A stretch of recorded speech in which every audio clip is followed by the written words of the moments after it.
another edition of Bama and Bourbon with Aaron Suttles from Yay, Alabama. I'm Lance Taylor from The Next Round. Make sure you like and subscribe. Tell your friends if they like bourbon or Alabama football. They are going to like this. It is always brought to you by MyBookie.ag. Football season is here, so is winning season. When you register at MyBookie.ag for absolutely free, make sure you put in that promo code Next Round and get that sign-up bonus.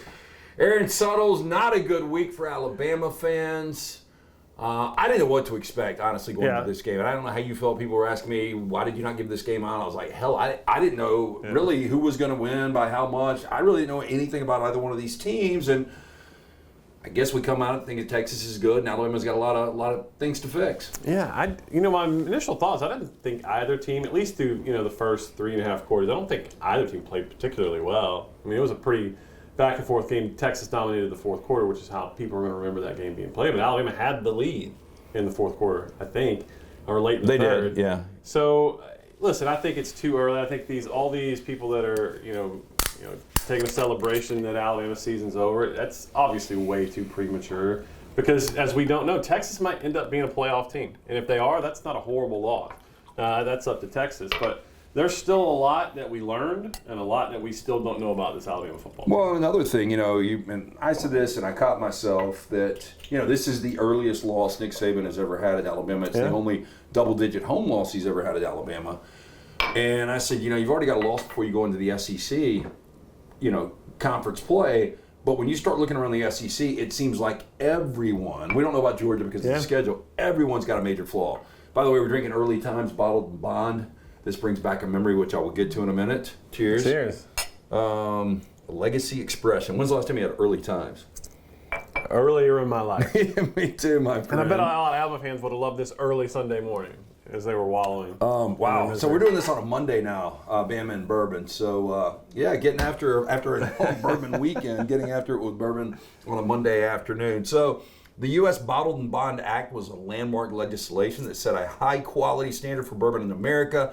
The act required bourbon to be the product of one distillation season, one distiller, and from one distillery, aged for at least 4 years in a secured federal warehouse while bottled at 100 proof. These standards introduced a new era of guaranteed quality within the spirits industry. Early Times Bottled and Bond Bourbon is a tribute to that milestone in bourbon history. So there you go. You got the history of that.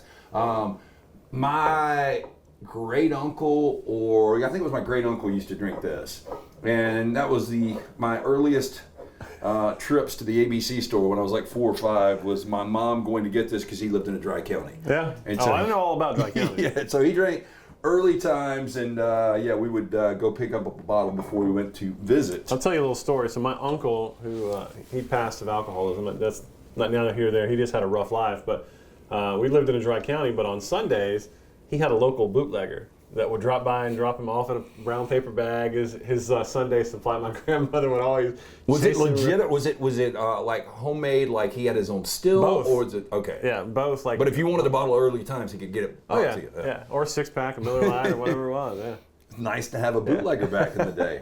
Okay, so Jalen Milroe. Yeah. Really good against Middle Tennessee State. And by the way, Middle Tennessee State had every opportunity to beat Missouri on the road this past week. Alabama completely dismantled them, whatever that means about both. Who knows? Again, early in the season, Jalen looked very confident, made plays against Middle Tennessee State, didn't make the mistakes.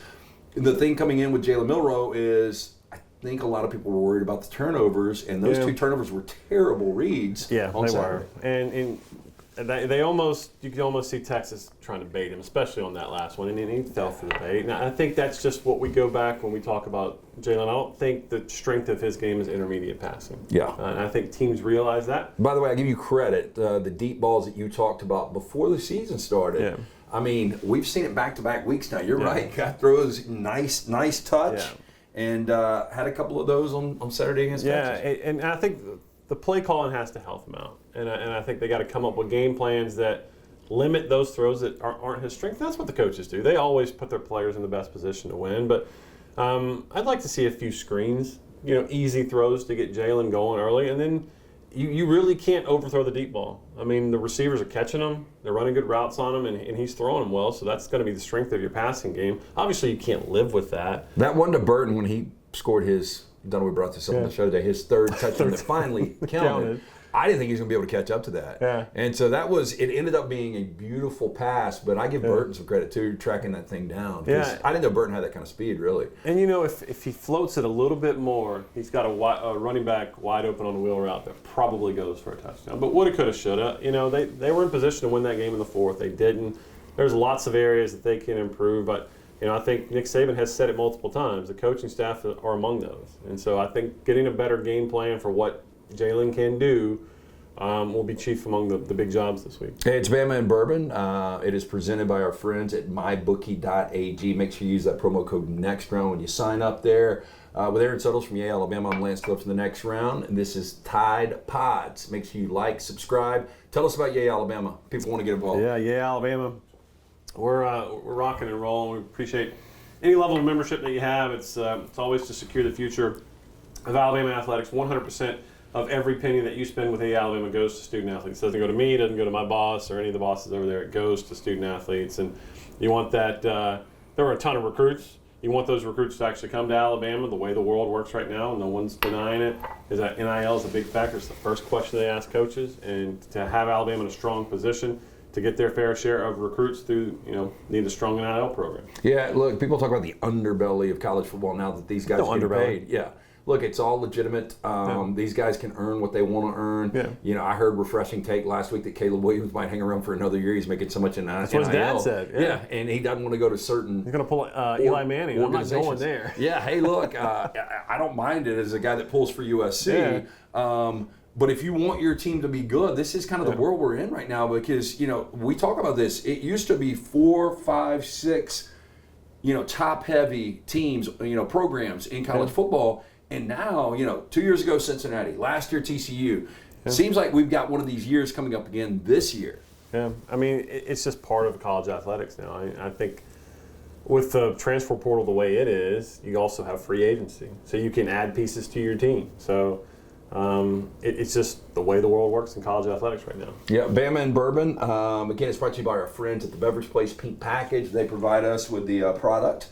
Early times here. Make sure you get into both of those locations. Pink Package right on 280.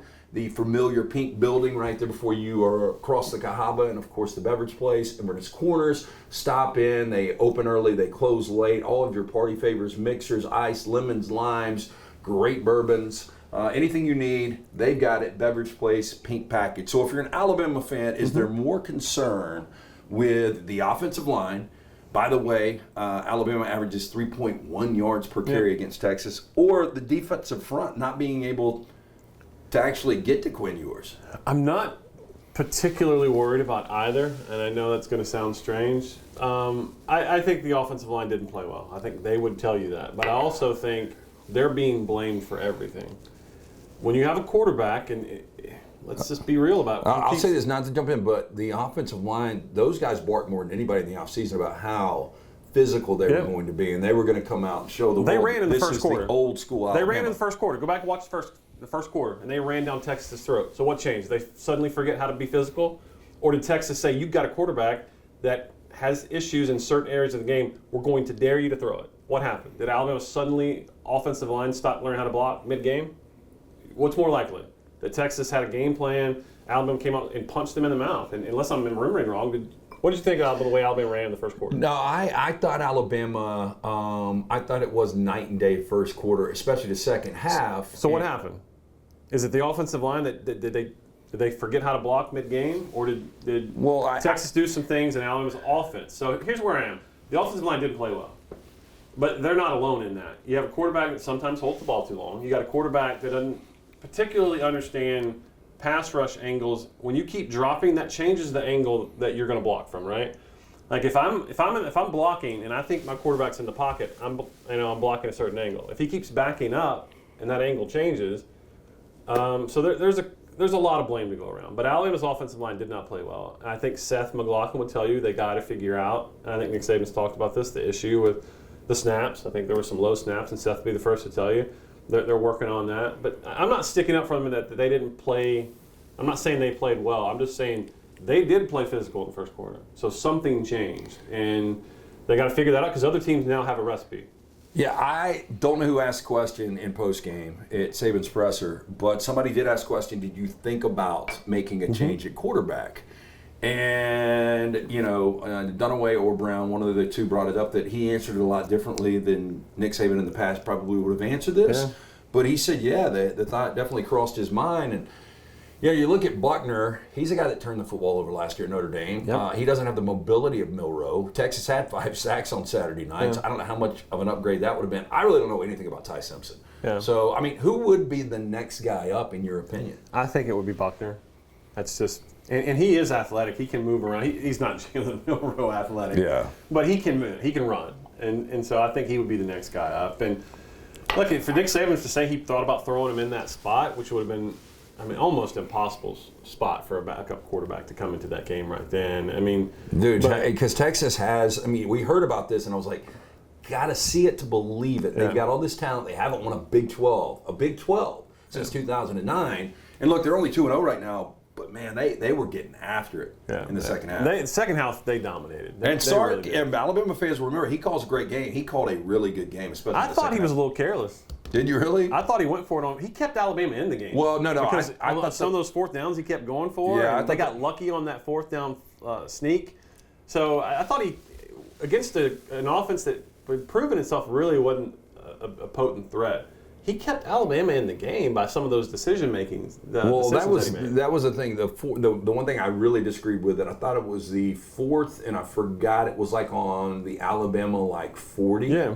And he had a few of those. My point watching the game and talking to people that were over is if you punt that football away, worst case, they got to go 80 yards. And that offense, the way they were playing, wasn't going to go 80 yards. And that was my whole thought process. And I listen, he won, so I do think you got to give him and his staff tip of the hat for the job they did. But I think he made some decisions that probably unnecessarily kept Alabama in that football game longer than it deserved to be. It's Bama and Bourbon with Aaron Suttles from Alabama and Lance Taylor for the next round. So early times bottled and bond. It says the color. I thought this was a city or a mountain or something. Rich Sedona.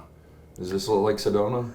I've never been to Sedona, Arizona, but I hear it's pretty. Yeah, I've been through there. So Rich Sedona, though, is that one of the colors in the 64 Crayola crayon box? My son has enough of them. I should know that, but I don't. God, I used to know all 64 when I was a kid. Did you seriously? I really did. Yeah. That's impressive. I like. That's a bit for the show. Someone should bring in a large crayon box and just have you do it. But that's how I knew magenta and fuchsia and these random colors. It's impressive. You really don't even use that, but in tasting notes, we always get interesting things. So the aroma, you get a light caramel corn with hints of citrus rind, honey and soft oak. Yeah, absolutely, I do. The flavor, soft caramel corn, melds with shortbread cookie coated with a hint of chocolate and oak. Trace of cinnamon spice lingers in the deep sweetness, and then that finish, hints of caramel corn linger on. Yeah. Actually, I'm like you. It's been a long time ago since I had early times. Not as bad as I thought. I could see me mixing something. Yeah. This would be a nice mixer. Yeah. So I told you I had some Eagle Rare on Saturday. I drank because I'm a beer guy during the day on Saturdays, and then I'm going to make my transition when the sun sets. I used to be an 11 a.m. beer guy, and when I hear the 2:30 CBS, I got on bourbon. Okay. I can't do that anymore. Yeah. So that's called maturity. I guess. I don't know. But I started drinking a little Eagle Rare neat, and then I transitioned, and I went to one of my mixers because I'll tell you this, very nostalgic for me to drink bourbon and Coke. It takes me back to the old Alabama days when I was in the student section. Okay, so let me ask you about this. The running back rotation in the last couple of weeks has been strange to me, based on the fact I know the run blocking has not been great. We know what Jace McClellan is. Yeah. We kind of know what Roydell is. Yep. We heard all of this off-season hype for Jam Miller and Justice Haynes. Jam got 2 touches. Justice got none against Texas. And I was the guy out in front of the parade, the band director, or the drum major, leading that march. And I don't know. I actually asked a few people on Saturday, like, is Jam Miller in the doghouse? And I just don't know about it because I don't get it. I think people are being too hard on the running backs. I still heard from a couple scouts on Saturday that it's an excellent group. We haven't actually seen it just because of the way the games have played out. But your guess is as good as mine as why Jam has not had a more major role.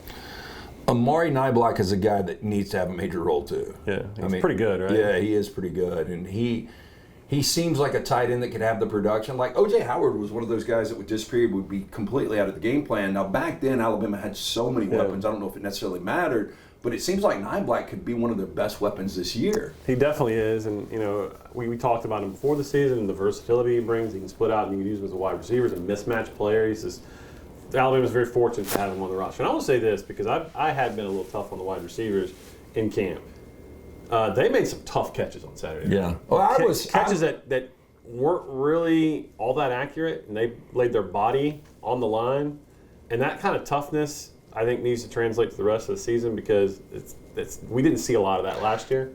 But I saw Isaiah flashes.